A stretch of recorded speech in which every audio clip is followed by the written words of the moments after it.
Hey folks, John Cantera, the Double Broker Bounty Hunter here. Welcome to yet another episode of Stop the Scam. And we've got another fun one for you today. This one's broker centric, as we're talking a lot about chameleon carriers and the other scammers that brokers deal with. Stay tuned for more.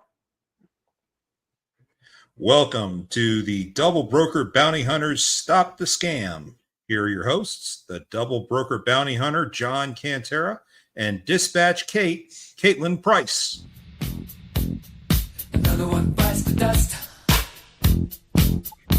Oh, yeah. Another one bites the dust. Nothing like Queen on a Monday.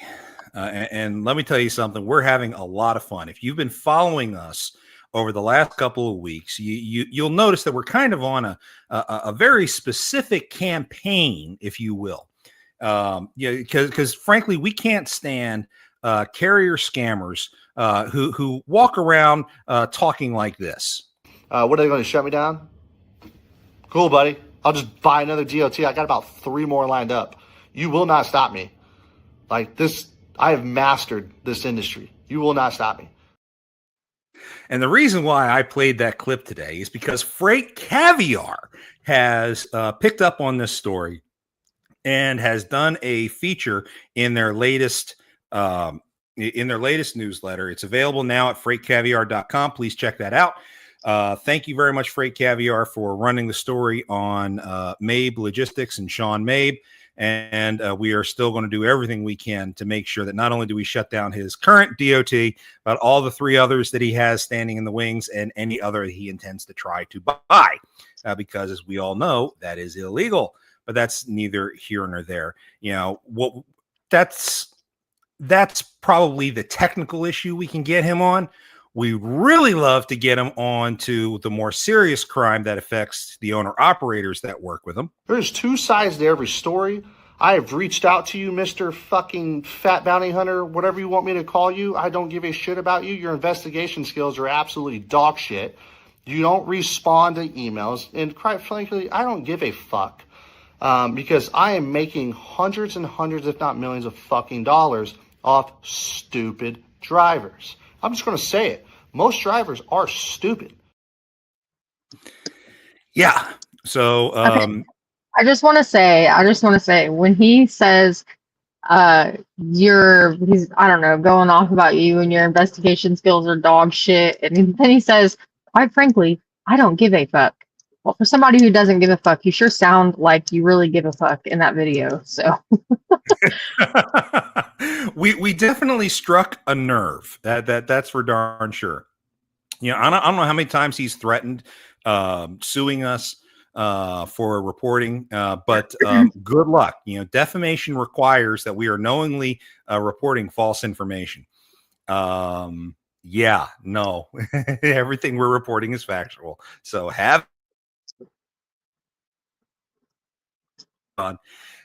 we do want to go ahead and talk about brokers and some of the crap they go through, not only with chameleon carriers, but elsewhere dealing with fraud. That's what we're here for today. But we cannot do that until we talk about our sponsors. My big one that I wanted to make sure we point out is certainly going to be Freight Validate as a screening tool. You know, we talk about screening tools on this program a lot. I want to remind everybody that there is no single screening tool out there that is going to protect you from fraud. It needs to be a layered defense, but we certainly recommend that the first layer should be Freight Validate.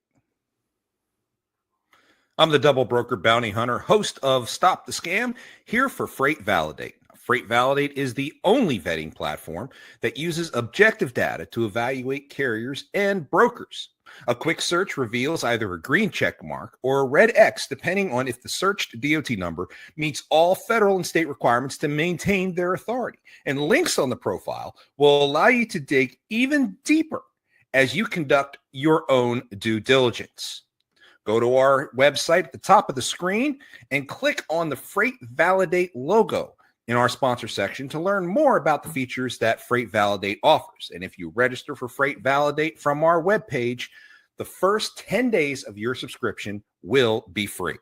For Freight Validate, I'm the Double Broker Bounty Hunter, and don't let scammers take you for a ride. And we would be absolutely remiss if we didn't also give props to our longstanding sponsor, AccuBid Pro. And no matter if you're new in this industry or you're a veteran, cost per mile is everything. Managing your costs mean the difference between survival and failure, and nobody does it better than AccuBid Pro. If I can get the Tired of commercial to spending roll. hours bidding on loads and second-guessing your profits? Introducing AccuBid Pro, the mobile app designed for the everyday owner-operator. We simplify load bidding, making it fast, accurate, and stress-free. Know your operating costs up front to ensure every load is profitable. Plus, for a limited time, enjoy a 30-day free trial. Stop guessing and start earning. Download AccuBid Pro today, available now in the App Store. Bid better with AccuBid Pro. So I have our guest for today, Josh with Freight City Logistics. He was going to be on last week as well, but he got tied up and he wanted to come back on today, and we were happy to bring him. Unfortunately, he appears to have disconnected. So Josh, if you can hear me, reconnect and I'll bring you on to the studio. We'll go from there. But we've got a lot of good stuff coming up here. There he is. There's our guest. Hey, Josh, how you doing? Pretty good. How about yourself? Okay, now that we got you working again, why don't you go ahead and tell us a little bit about yourself and how you got where you're at and what you're up to. Okay. My name is Josh. I work for Freight City Logistics. Been doing brokering for 3 years now. My longtime friend has been trying to pull me in the industry for years. He was finally able to get me in and convince me to get on this side of the industry and explained it to me. I was interested. That's how I was able to get in. Leo, who is co-founder of Freight City Logistics, is my longtime friend. He's the one that got me in and showed me the ropes. And here I am, 3 years and learning a lot. Still got a lot to learn, but I'm glad to be here. Thank you for having me. So in 3 years of doing this, would you consider yourself a master of the industry? Not yet. I would like to get to be a master, Unfortunately, I'm not He-Man yet. I have I've seen way too many bad guys think they're the stuff. I've been in this industry for 25 years, and I will never dare say that I'm the master of the industry. But that's just me. Take that for what it's worth. Sorry, I had to take another cheap shot. I just get so much enjoyment out of doing it these days. In the meantime, Kate, how have you been, my dear? Today freaking sucked. Okay. Today freaking sucked. But it's Monday. By definition, it's supposed to suck. I am usually able to stay ahead, and that did not happen. I had 2 people empty this morning. One not in a bad area at all. Really, the other one wasn't in a terrible area either, and could not freaking move either of them until like 11 o'clock, 12 o'clock. Oh my God. And I worked on the weekend, and that just irritates me. So Working on the weekend always sucks. Working on the weekend always sucks, but that's life in the transportation industry. So, Josh, we here on Stop the Scam talk a lot about fraud and some of the fraud that we deal with. What's probably the most common form that you see? I would say most common one is the double brokering, which I don't see it as much due to the way we vet our carriers. But the most common one is having to book a load and then trying to resell the load. That I believe that would be the most common one. And what do you do to try to stop people from doing that? Now we actually we ask for a lot of information, driver phone number. We ask for driver's license. We send a BOL to the shipper. We make the shipper provide that BOL to the driver, make sure it lines up with the driver's license.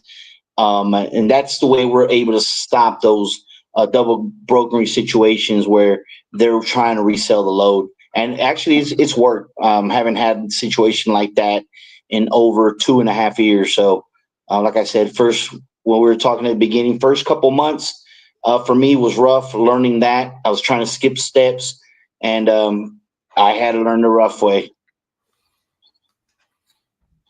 Yeah, That's really hard. Yeah, skipping steps is probably the worst thing that anyone can do. But I get it.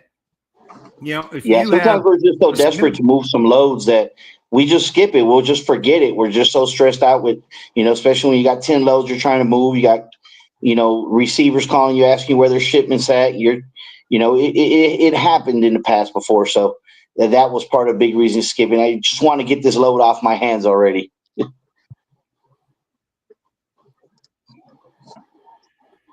oh yeah, no, I've been there all too often. I'm sorry to say. As much as I'd love to really dig into every broker I ever book a load with as a dispatcher, I don't always get that opportunity. And thankfully, I haven't had a problem yet, but it's only a matter of time. And for me, the big lesson for any broker out there, and I've been a broker before. The big lesson for any broker out there is don't skip steps, because that's what the scammers are waiting for. And the minute you start doing that, that's when they hit you. You just can't do it. So, what's some of the worst cases that you've had to deal with so far, Josh? Oh, the worst one I've had to deal with was when they booked the load. The guy worked with me previously. I gave him a second opportunity to allow to move a load for us. At that point, we did not have a factoring company coming in. And, you wait about 18 months before you get a factoring company. We're doing a lot of Zelle and Cash App payments the first 18 months of our being in business, of course. And I had a load that was actually so he moved 2 loads. The first one was bad. Second one, he did an excellent job for me. And then the third one, he got us. He picked up the loads. Like I said, I was just excited to make my biggest deposit so far. Great, I'm going to make this huge deposit. And I assigned him the load and failed to ask him how much weight he can scale. And apparently this guy was already in the industry doing this, not just to us, but he was a chameleon there under different MCs, working under different people's authorities, burning their authorities up. He took the loads. This was the lane was Colorado. I want to say out on one of the highways up top. I can't remember right now, but it was going to the port in Seattle. It needed to get out to the port, and he ended up picking up the loads, dropping them off at a storage unit 5 miles down. And when I kept asking him his ETA for delivery, he took the pictures. He drove off with the loads. He's like, "Yeah, I got the driver there." Apparently, he was just sending me screenshots of maps. We already had paid him out half the money, and apparently. Which was, I believe, he got about 1,800. We did not recover that, by the way, because it was dropped into his Zelle account. And he finally confessed when I told him we were going to get the authorities involved, and he confessed where the load was at, and he had him 5 miles down from where he picked them up from in a storage, sitting for about a week. What was the cargo? If you don't mind me asking. There were two skidsters, each one weighing 10,000 pounds. I believe they were Bobcats. So they were the T7. I can't remember. I don't have his file on me, but there were 2 Bobcat skidsters. I remember that. So he tried to steal 2 skid steers from your customer. No, he did not try to steal them. He scammed us out of the money, dropped the skid steers off because he wasn't going to be able to scale the weight.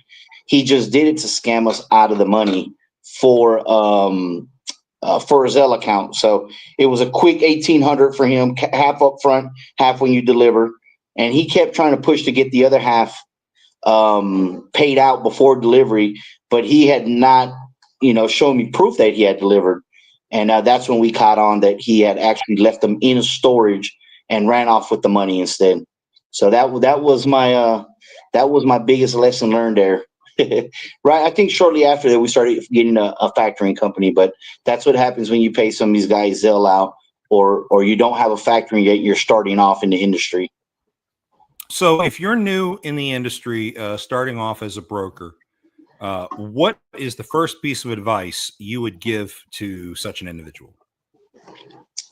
For any brokerage starting off, do your due diligence to vet carriers. I mean, as I know, it's a struggle to want to get people to give you loads, or even carriers to work with you. So we're quick to just want to give the load out to move it to keep customer satisfaction. Unfortunately, skipping those steps, like I mentioned earlier, it just hurts. So my biggest advice: do not skip steps. Be patient. Vet the carriers thoroughly. Something, of course, we were new. We didn't have really much experience from anyone showing us. We are just kind of jumping out there in the water, learning the ropes as we went along. But definitely vet the carriers. Ask as many questions as you can from either the carrier, the dispatcher, or whoever it is that you're speaking to on the other line, to make sure you got enough information that driver is going to get paid, or that person is who he says he is and works for the company. But yeah, do the best job you can to vet the hell out those carriers, because not RMS, truck stop, not everything will give you all that information accurately. Those are just tools to assist you, but you still have to do your due diligence. Dale Prax has once said in a recent post to his, just using a screening tool is not vetting. And you need to vet. You need to vet brokers. You need carriers to vet. I'm sorry. Brokers need to vet carriers. Carriers need to be vetting brokers. Brokers also have to be vetting their customers.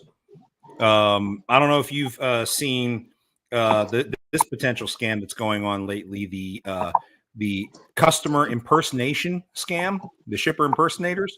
Have you come across that yet? Shipper impersonators? No, we have not. Okay.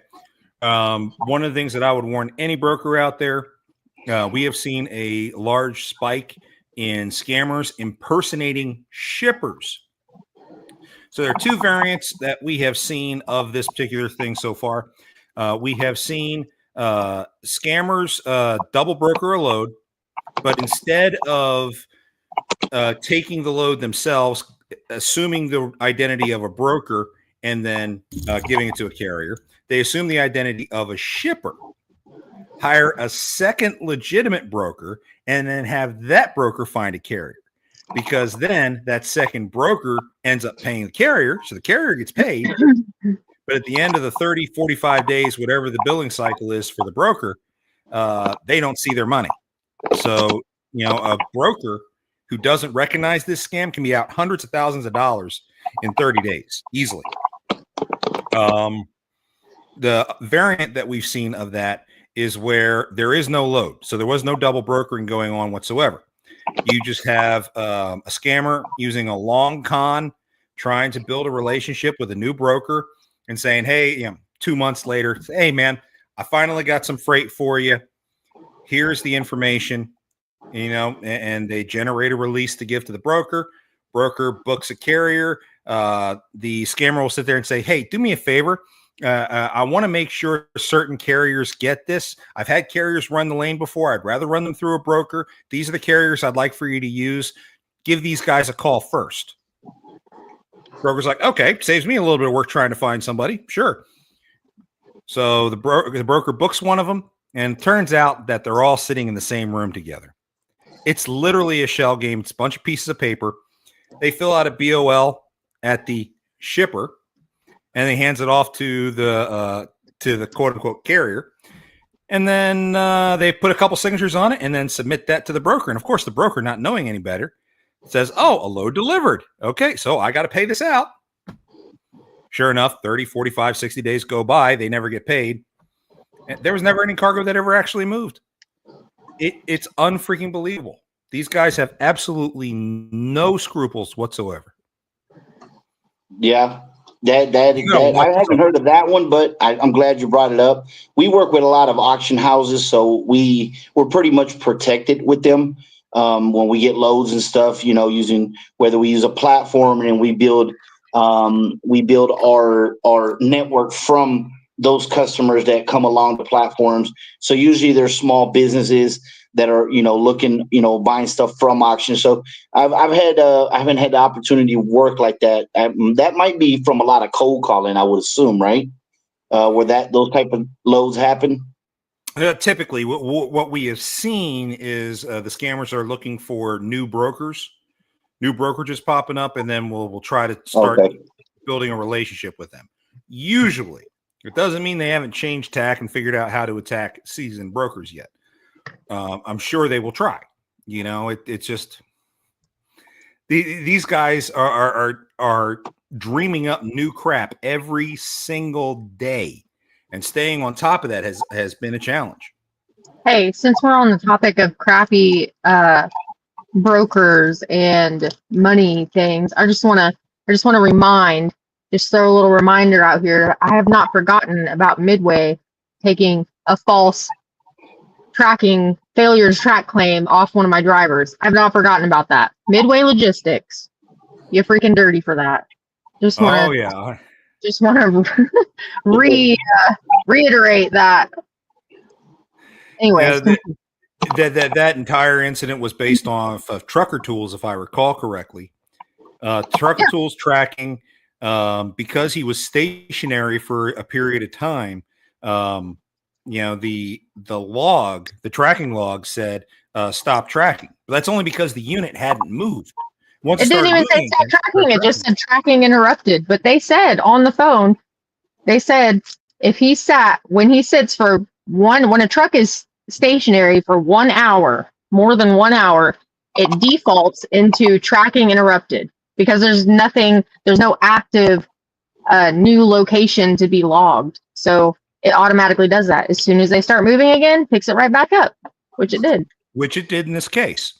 I even sent every single location ping to them. Every single one. I looked it up, typed it out. It was like freaking 25 locations, probably more. And they were like, nah, we don't care. We're taking your money.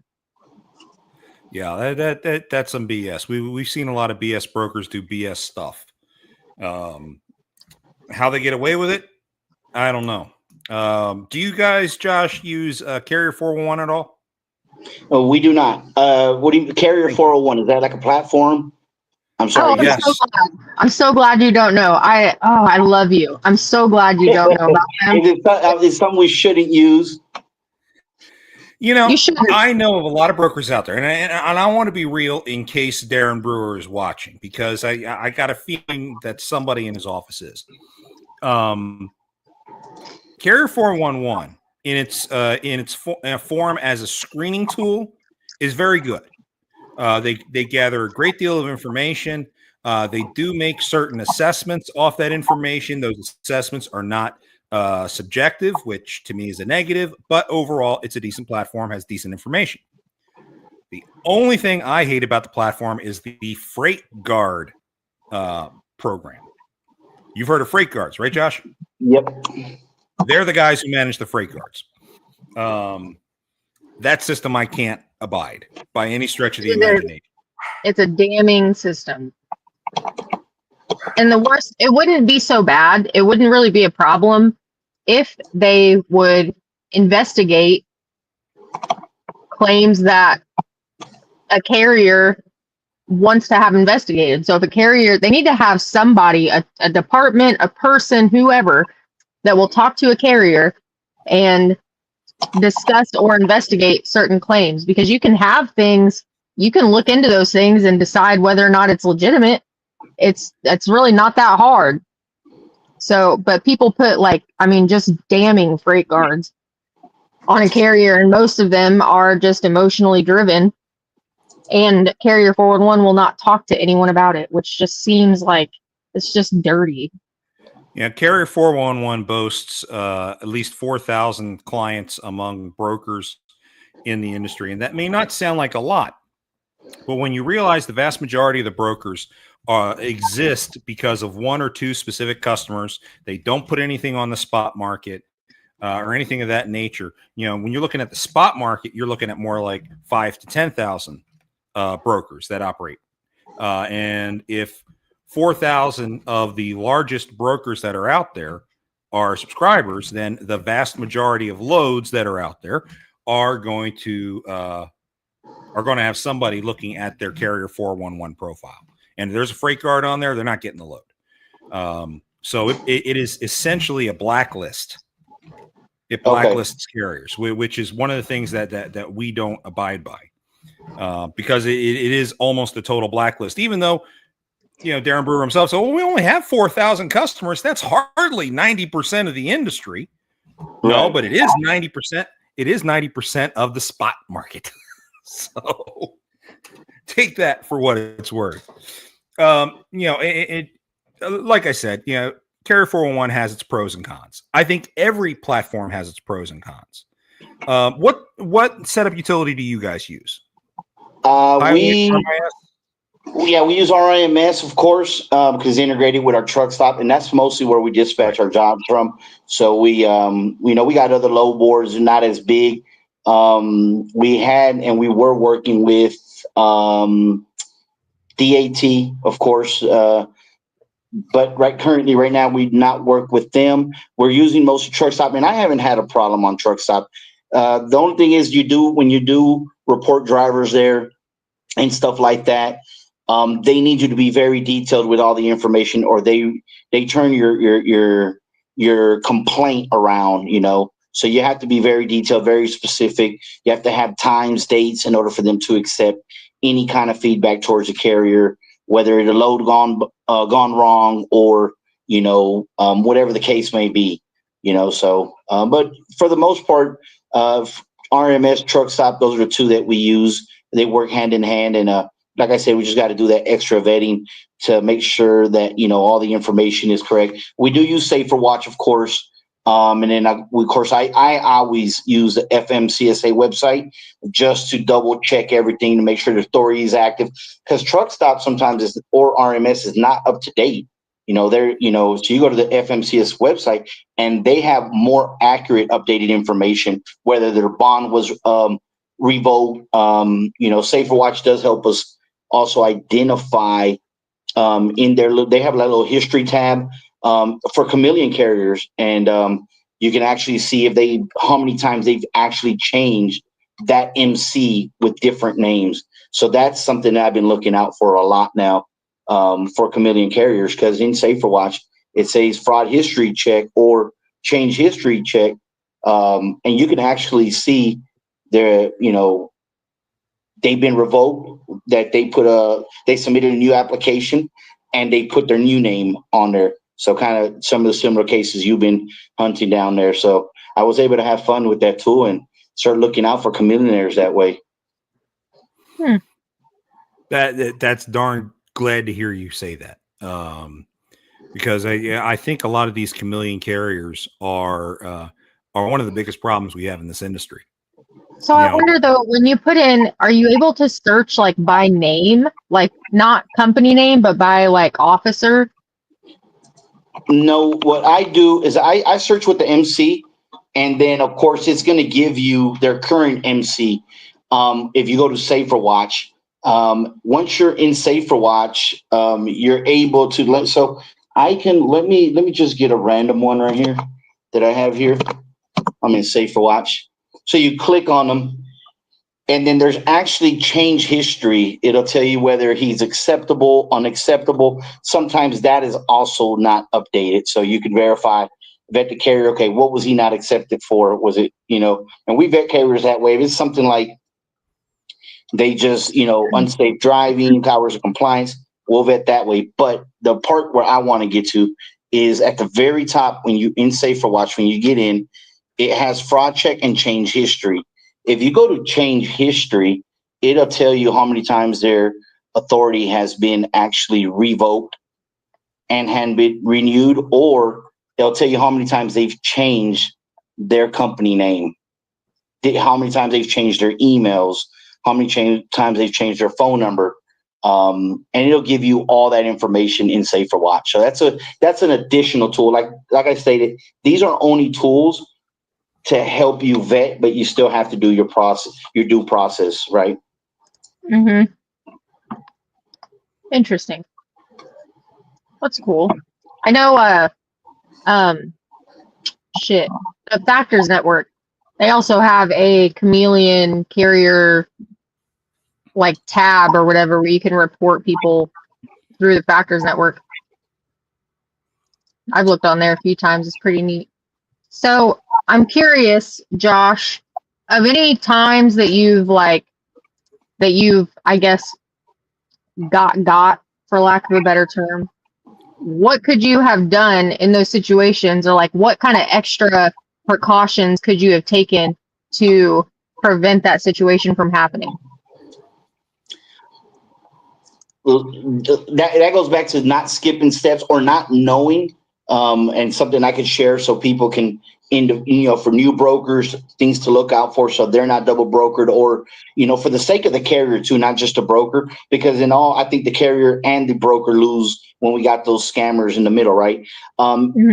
Those BOLs, the driver has to have one signed and turned in. So what we do is you have to give us our own BOL with our name on it, with our logo. That way I know. And most of them try to do it electronically. And I'm like, we need a physical signature. And that's what we do most, unless they forgot and they didn't have a BOL and it was just a normal, seller to buyer, a private buyer to buyer, buyer to seller, and they don't have one. They get up to the farm. They don't have a computer. These guys are just, out there in the farm. So what we try to do is, okay, we'll let you do it digitally, but let me confirm with the customer that make sure that the driver was the one that showed up. But again, having that logo with the picture once they arrive, that helps us out a lot. And those can even be edited. So there's actually apps that can help us know if that photo was edited on the logo, because sometimes they can put the logo telling you which company they are. And Hey, speaking of that, before we get off that, you can, so if you just put your BOL into Adobe, you can lock it. Really? Yes, you can lock it. I'm getting a call. I gotta take it. Okay. So normally we send our BOLs from our Raycon system that we already have, that, we don't do manually. We use Rose Rocket. We have a great system. It's helped us out tremendously, saved us a lot of time. And we send BOLs from there directly to the shipper, receiver, and the driver as well. So we just try to make sure that driver, so for his safety, that he's and that he will get paid. So we don't have to come back and say, well, we paid the other guy already. We make sure that they have that BOL with our name on it, so they know who they're running for. I think that is something that I didn't know at the beginning that I wish I knew. But we caught on pretty quick. We don't like to get scammed over here. So we have our CEO who has a great cybersecurity system in place for us that helps us identify these type of stuff. Of course, she's taking courses to help us. She's even, spent hours of time just going to trainings or whatever it is, reading material on how to prevent all this. And she's very active in helping us make sure that these things would not happen to us again in the future. So we learn case by case, but that was the main one, is to make sure that that driver has a copy of that BOL. Because sometimes you might send a BOL, they might come back with their own BOL. And I'm like, that's not a BOL. Yeah. So I wonder, I'm gonna test out this. Oh yeah, here we go. Yeah, in Adobe, if you just upload your BOL in there, you can click on protect a PDF and then protect with password.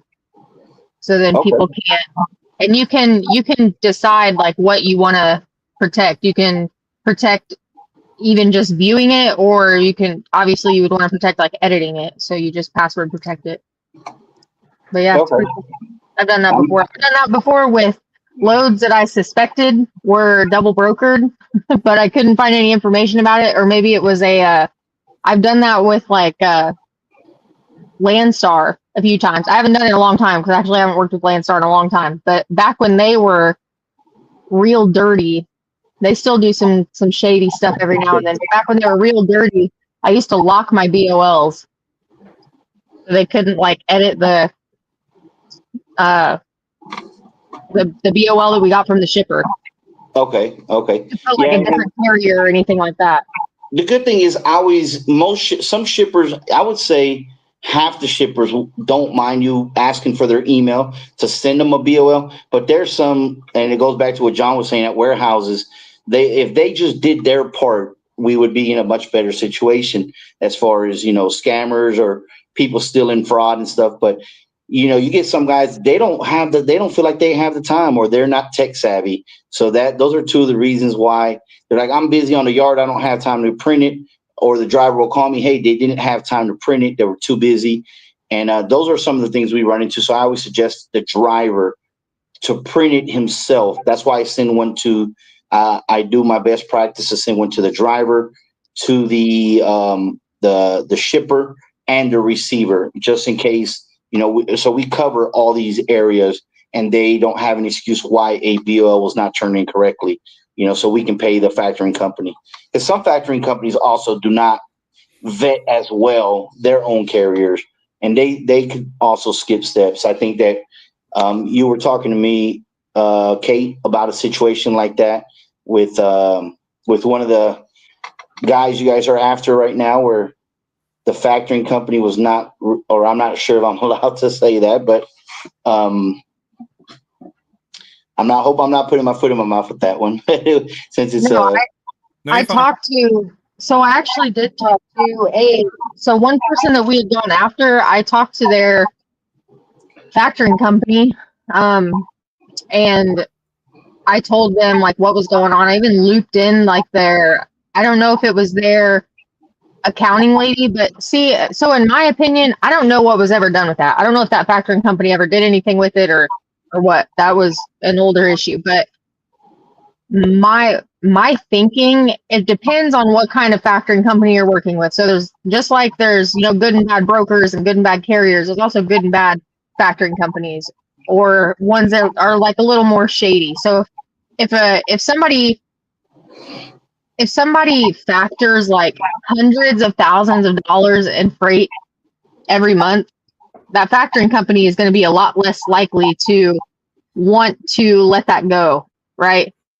Or at least a dirty one. I mean, if they really care, then they do what's right. But sometimes they're just like, we make a buttload of money off this guy, so whatever. That's my opinion. Right. I guess going back to John's question also, in your question, what could I have done different, or what, I think also something that I could have, or I would suggest, I just had a big brain fart right now. Sorry about that.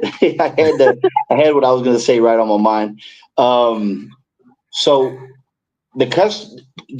for when we're vetting carriers, oh my goodness, it just completely went away from my mind. I'll come back to it once I have it. It's one of the joys of doing things live. Okay. Yeah. I've had many people sit there and say, "Are you guys really live? Are you guys really live?" Yeah. Here's proof, guys. We don't edit any of this stuff. Right. Yeah, I've got part of my team's watching me right now. They'll give me some flack later on. Oh yeah, I'm sure they're laughing at you. They're texting you right now, saying, "Hey, dumbass, why the hell?" Yeah. Oh yeah, no, I get texts and messages from some of the from some of the trolls who like to hang out and watch the show. Love you, Sage, but that's neither here nor there. Anyway, yeah. So what we're really trying to get at here, more than anything else, is what kind of advice that needs to go to new brokers to help protect themselves. We have talked about some of the screening platforms that are out there. You talked about your love of the RMIS and truck stop combination. And I'm not going to sit there and say that that's a bad one. I don't believe it is. I do think that I haven't seen anything new in terms of upgrades from them in a little while. I see constant upgrades out of folks like Highway and MCP, but it doesn't mean that that RMIS is bad by any stretch of the imagination. You know, at one point they were certainly the gold standard. So Right. you know, it's still a good platform. Right. But beyond that, I can say they at least the tool has gotten a lot better than what it was for RMS, and also they have a risk assessment now, so you'll automatically get an alert when they try to change phone numbers. The ID doesn't match, their address doesn't match what FMCSA. They automatically get blocked. We get the alert. So we know we need to vet this guy a little bit better in case we missed a step, you know. So they have done those upgrades. They does give them a block. They have this one I won't say because then they'll figure it out. But I can share with you afterwards because it's the one that gets them the most. What else have they done as far as their upgrades that has helped us? I guess being more more updated with their information. I think they built the team because we get more emails now letting us know when people like yourself or people have called in and provided information. They're reaching out to drivers, carriers, even brokerages, making sure they still operate under that MC. Have they sold it? So that's been kind of helping out a lot, weed out a lot of the scammers and the double brokers, or you know, the shady carriers and stuff like that, whatever the case may be, right? But like I said, the tools work for me. I been able to, you know, dish out loads within the appropriate time, unless it's a very tough lane that I didn't look because I didn't check the lane, and I decided to just throw a bid out there and realize that this lane's $4 a mile, and I underbid it. Now I gotta, you know, pay everything out. So, but other than that, I mean, I don't knock the tool. I think it is what it is, and it's been a great deal and help as long as you do your job correctly.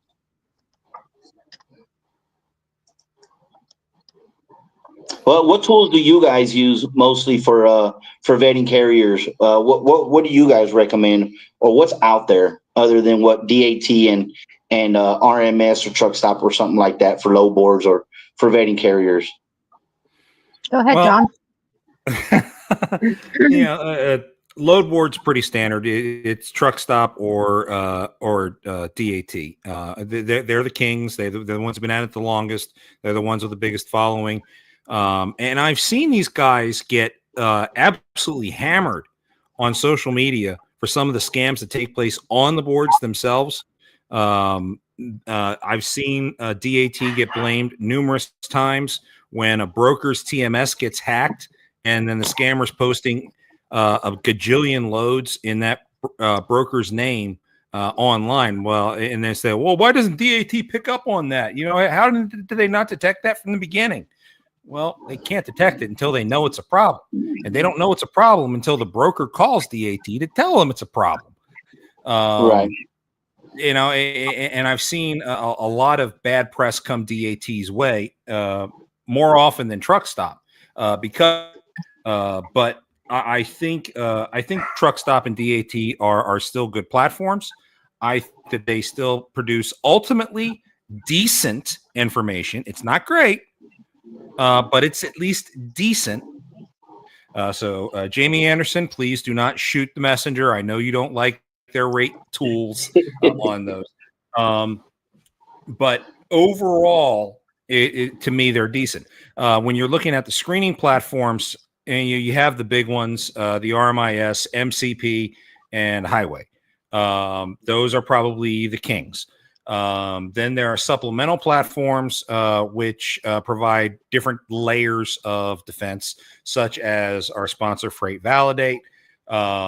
You also have Carrier 411 is another good supplemental, and even Genlogs. Genlogs is trying to get into that market as well. You familiar with Genlogs? I am not. You'll have to check out a show we did. I think it was 3 weeks ago with Genlogs. What I love about Genlogs is their AI cameras all over the country help to track equipment as it's going across country, and you can see the same piece of equipment under different MC numbers week after week after week.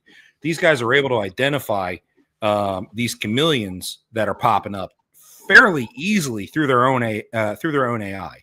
I think they're best suited though when you're in the middle of a cargo theft scam. When your cargo's been stolen, they can track the truck.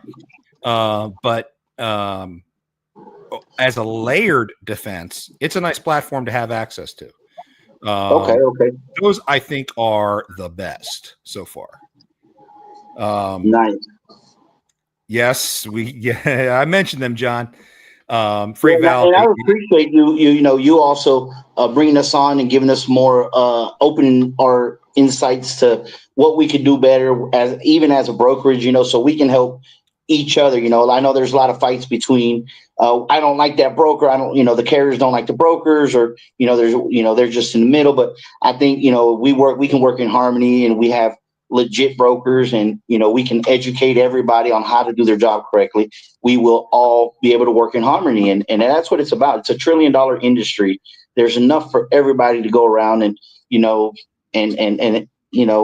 make things right and work for what they're supposed to. There's no reason for the scamming and stuff like that if we just all did our due diligence to do our job. Yeah, and that's a great segue into another tool that we are working on standing up right now, the Freight Fraud Task Force. Many of you have heard me talk about the Freight Fraud Task Force several times. We are planning on starting a podcast specifically for the task force coming up in the next couple of months. So you can see more coming from there. I'll also be talking more about the Freight Fraud Task Force actually this Friday on Charles Gracie's show on Sirius XM Radio. I'll be on there answering questions about it. But the Freight Fraud Task Force is going to be a grassroots level group from all facets of the industry to come together to develop best practices, to share information and knowledge. Not necessarily how each system does their own proprietary stuff. We don't care about that. What we want to do is we do want to get everyone on the same sheet of music so that we're all looking for the right stuff. Everyone's looking at different things. Right. Why are you looking at this data point and not that one? We want to know why. Because if we can figure out why, maybe we can find another way to I keep wanting to say skin the cat, and that's a horrible term, especially since I have several cats. But you want to find a better way to make things work, and you want to find as universal way as possible, so that everyone is doing something at least similar. Because as you pointed out, it's about us working together, and at the end of the day, the angst between carriers and brokers is what has broken the industry, in my opinion. Okay. And I'm very careful about this. It's my personal opinion. Okay. Had that distrust that exists between carriers and brokers is what's allowing scammers to thrive in this industry, because they play off of the prejudices carriers have against brokers and brokers have against carriers, and exacerbate those issues to such an extent that there's an outright hatred on both sides. And it allows for tools like the Freight Guard program or Highways Report program or something like that to really have a harder and a more stinging impact than it should have, because of that angst. And it needs to end. God damn, it needs to end. We have got to find a way. That goes back to building relationships. That's the podcast I heard. What's the guy with the gray mustache you have on there that used to work at the warehouse for years? Jeff. You're speaking. Yeah, you're speaking about Jeff Dickinson. He's known as the Bodacious Cowboy, host of Storyteller Chronicles.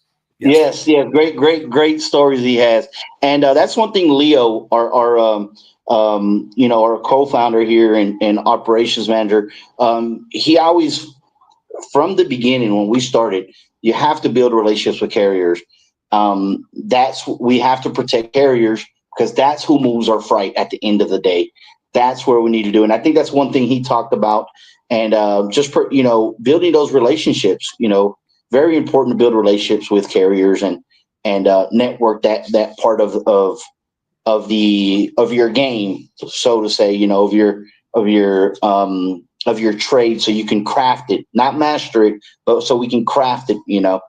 So I think that's one thing, is just building those relationships with carriers will work and bring so much unity together, so we can avoid that division and not have those scammers in between. But we have to, like you said, everybody's looking for something different, so we have to try to get everybody in one accord. It's going to take some work, but I think speaking out on these platforms, and having platforms where we can come on and people get more knowledgeable, having people actually take the time out of their day just to read these platforms. I know Leo, I always took the time to go on YouTube, find stuff, information that would help us be better at stuff, because there was no one to tell us how to do this. So we have great leaders that have empowered us with tools and right information to get into our hands to empower and make our job better, and work together with everybody. We have a guy watching, Jason Williams, who comments, "It will never end." And I hate to say it, but he's right. And I'll tell you why. Even though unity between carriers and brokers, or at least an understanding between carriers and brokers to bridge that rift, it's not a silver bullet. It'll fix a lot of the problems, but it won't fix all of them, because you still have the other scammers that are out there who don't really give a damn about what's going on between carriers and brokers. Scammers like the guy we've been chasing for the last 18 months.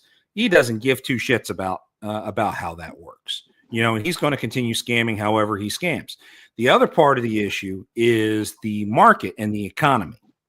When the economy is bad and people are having a rough time, people are more likely to do unsavory things to make sure they can keep a roof over their head. Understandable. It's wrong, but it's understandable.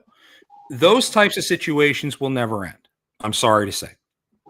But it's one of the good things about the task force is the task force is going to be in a position that once we have done what we can to mitigate the fraud that's going on in the industry, we'll be able to address the constant stuff that's always happening in order to try to uncover it, expose it, whatever, while it's happening, and minimize the impact industry-wide. Because let's face it, a huge percentage of what we're paying to Amazon or to Walmart or whatever for the goods and services we buy is just to compensate them for the money they've lost with regards to freight fraud. It's a huge number. I think the last number I heard from somebody was 20%. 20% of what you're paying to Amazon goes to cover what they've lost in freight fraud. And I easily believe that number. In fact, I believe that number is probably higher. I mean, how many times have we seen people climbing up onto these container trains, breaking open the containers while the train's in motion and tossing stuff on the ground for their buddies to pick up? I mean, hell, we're seeing it all the time out of Chicago, LA, Atlanta. Come on, guys. This is insane. That's crazy. It is. We actually seem to have reverted back to the old days when cargo theft was glamorously depicted, like in oh Christ, what the hell is that freaking movie? I'm thinking Goodfellas. Goodfellas, they just walk up, pay off the driver, and steal the truck. We are seeing more of that these days. These cartels, when they're trying to steal cargo, they're paying the carriers 20 and 30 grand cash to just leave the cargo somewhere at their bidding. Mm-hmm. I mean, what the hell? So a lot of it has to do also with the economy. Take that for what it's worth. Tariffs are bad for the trucking economy. And as long as those tariffs are there, I think we're going to see a lot of this strategic freight fraud that we're seeing today. I could go on for hours on this type of stuff, but that's just me. So what's next for Freight City? Well, what are your plans? What's the next big move for you guys? Are you trying to grow? Are you trying to come up with any innovations? What do you got going on? Yeah, definitely. I think any business is trying to grow. That is our thing. I know. I'm not always in the talks with them, but what next move is, because we all are pretty busy with loads and stuff. We try to come together once a week, or now it's happening a little bit less because everybody's got a lot of freight to move. But some of the stuff, having a carrier service, a dispatching service. I heard you talking about earlier that you had some trucks, and I think that's the point where Marjorie wants to get to also, that we just expand into the carrier side as well, and open up those things. So those are things that she might have in the works for the company. Of course, like I said, that's for me myself, is just try to stop some of these quoting boards and expand more of my networking for customers. Just it might be good for 2-3 months, and I got clients giving me stuff, and then they just go somewhere else, or they disappeared, or they find someone different, and it happens. So trying to find, for me at least, is trying to find more stable networking partners, so I'm not on the boards killing myself, placing bids and stuff like that. Trying to find freight, although it is a safe way because you do get backed up. They do work with some of the auctions, though, although they kind of are monopolizing. For me, they monopolize the markets a lot to be able to move freight, because they're getting everybody under all auctions under one big name, and that's how they're opening up this stuff. So it's a love-hate relationship with a lot of stuff, with these platforms. But I mean, it gets us by. But like I said, begin to get our own network of clients, I think, and move in that direction, so we're not double working ourselves or working long hours just to get loads and stuff like that. But as far as the company, I think Marjorie would be best to, or Leo might be best to provide that information for us.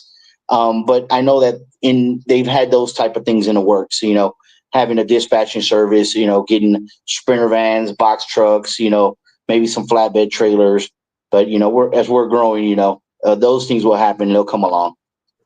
Well, if you have shippers and carriers watching who want to do business with you, how do they get a hold of you?